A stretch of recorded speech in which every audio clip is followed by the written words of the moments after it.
Após se logar no CRM, a primeira tela que enxergamos são os dashboards. Aqui a gente tem uma série de indicadores que permitem uma análise rápida sobre as campanhas e sobre as pessoas da sua base.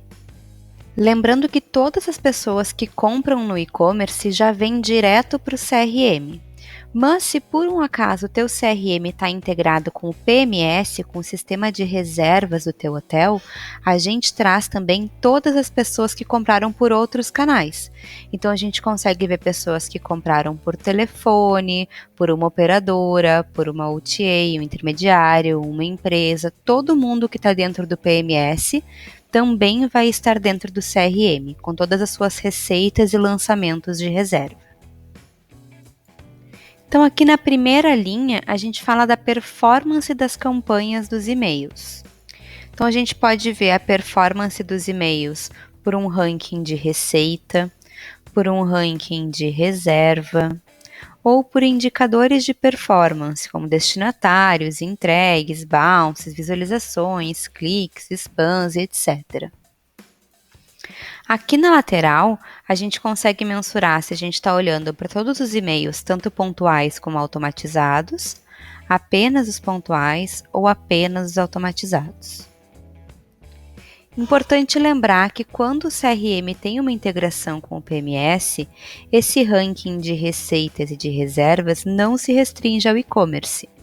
Então, se a gente consegue identificar se uma pessoa recebeu um e-mail marketing, interagiu com aquela peça, então abriu, clicou e tal, depois fechou o computador, pegou o telefone, ligou para a central de reservas e fez uma reserva.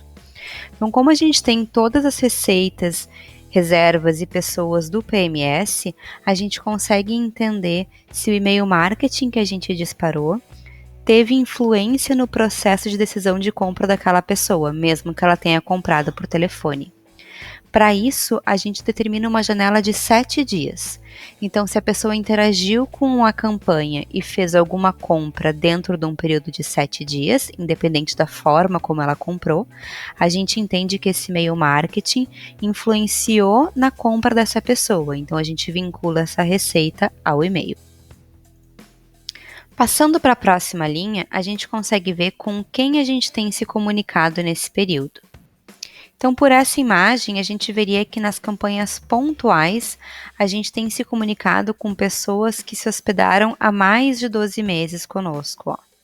E nas campanhas automatizadas também.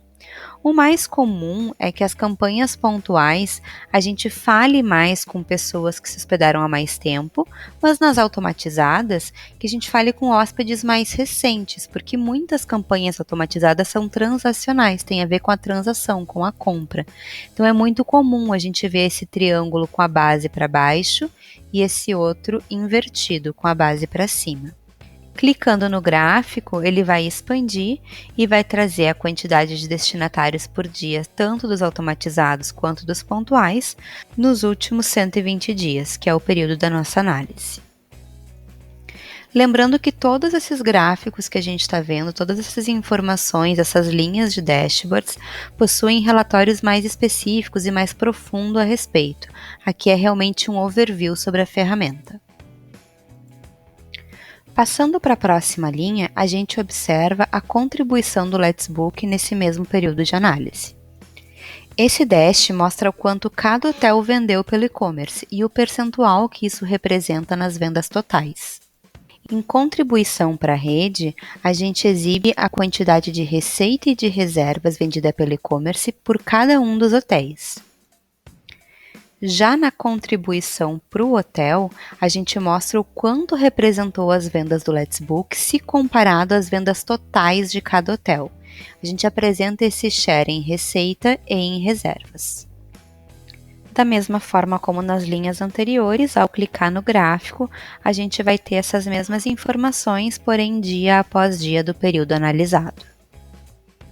Descendo mais uma linha, a gente observa a performance dos últimos 7 e-mails pontuais enviados. Então, por aqui a gente traz percentual de entregues, aberturas, visualizações, cliques, cancelamentos, CTR, que é a taxa de cliques, CTO, que é a taxa de cliques em cima dos abertos. Então, a gente consegue ver de cada um dos últimos 7 ações. Então, ao invés da gente procurar um relatório específico dessa ação, a gente pode vir aqui na data que ela foi disparada e observar como ela performou. Lembrando que cada linha dessas tem um relatório extremamente específico e profundo, tá? Isso é realmente um termômetro de como as campanhas estão performando. Já mais para baixo, a gente traz uns dashboards de franquia e de qualidade da base de hóspedes. O dash de franquia nos mostra o quanto a gente já consumiu do nosso pacote de disparos mensais. Então, conforme o mês vai passando, esse gráfico vai sendo preenchido com a quantidade de disparos que eu fiz. Então, se eu tenho 1 milhão de disparos contratados e estou na metade do mês, é normal que meu dash esteja preenchido até aqui. Ou se eu já estou mais avançado no mês, ele vai vindo para cá. Então, essa é uma forma simples de visualizar o quanto ainda tem disponível de franquia naquele mês.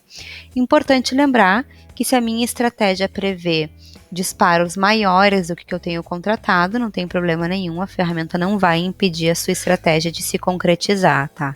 Existe um valor de franquia excedente previsto em contrato, é só importante se programar para que esse excedente seja realmente planejado.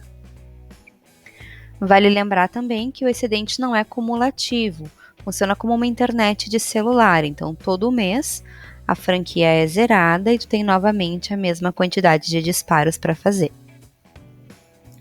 Aqui na lateral a gente traz o status da base de e-mails. Então a gente consegue ver em azul todos os enviáveis e em rosa todos os não enviáveis. Então, se a gente for ver todo mundo que é hóspede, que vem de uma integração, seja com o PMS ou com o Let's Book. Então, a gente tem aqui quantidade de pessoas enviáveis, dessas quantas são engajadas e quantas são desengajadas. Da mesma forma, a gente consegue olhar os rosinhas, quantos que são não enviáveis, ou seja, aquela pessoa que já pediu para não receber um e-mail, que deu opt-out, né? Ou que a gente tentou mandar um e-mail, mas o provedor avisou que esse e-mail não existe, por exemplo, são pessoas não enviáveis. A gente traz a separação entre hóspedes e base total, porque a ferramenta permite importações. Então, se tu tem uma lista de contatos que tu sabe que querem receber novidades e promoções, tu pode importar essas pessoas para dentro do CRM, e mesmo que elas ainda não tenham se hospedado, que elas não sejam oriundas de uma integração de hóspede, elas vão compor a tua base, então elas vão estar em base total. Descendo mais um pouco, a gente vê uma linha que fala de pessoas. Então, no primeiro quadradinho, a gente tem uma separação por idade e gênero. Então, por aqui a gente poderia supor que a maior parte dos hóspedes são homens entre 35 e 64 anos. Da mesma forma que no dash anterior, a gente pode ver só hóspedes ou a base total, seja hóspedes mais importações ou mais pessoas que se cadastraram no site para receber novidades, promoções ou uma base de uma integração de Wi-Fi, etc. No próximo quadradinho, a gente fala de onde vêm esses contatos, então uma separação por estado. Então, por esse dash, a gente veria que a maior parte dos hóspedes são do Rio Grande do Sul, depois de São Paulo, depois do Paraná. Observem que tem uma grande quantidade de hóspedes sem estado identificado nesse dash. Claro que esse dash é um dash de marcação, então esses dados são apenas demonstrativos. Passando para o próximo quadrado, a gente tem o mesmo estilo de dash, porém com origens de países. Então, em primeiro lugar, a gente tem as pessoas do Brasil, depois os próximos países são Argentina, Uruguai e Estados Unidos. E por último, a gente traz um dash de qualidade de dados da base de contato. Então, a gente traz as informações que a gente tem mais ou menos disponíveis. Então, quando o CRM ele tem uma integração com o PMS, é comum que a recepção tenha maior facilidade de preencher umas informações e uma maior dificuldade em captar outras informações. Então, por aqui a gente tem uma visão de quais são as informações que a gente dispõe na ficha do hóspede. Então, as informações que a gente tem maior preenchimento, nome, sobrenome, aniversário, cidade, estado e país, e as informações menos preenchidas são rua, bairro, CEP, cargo, telefone e celular. Se a gente for observar o percentual de pessoas que a gente chama com qualidade, ou seja, que tem um nome completo, documento e e-mail válido, a gente teria apenas 61% da base com qualidade, ou seja, com essas informações todas preenchidas. Espero que vocês tenham gostado dos dashes. Qualquer dúvida, contem com a gente. Um abraço e até a próxima!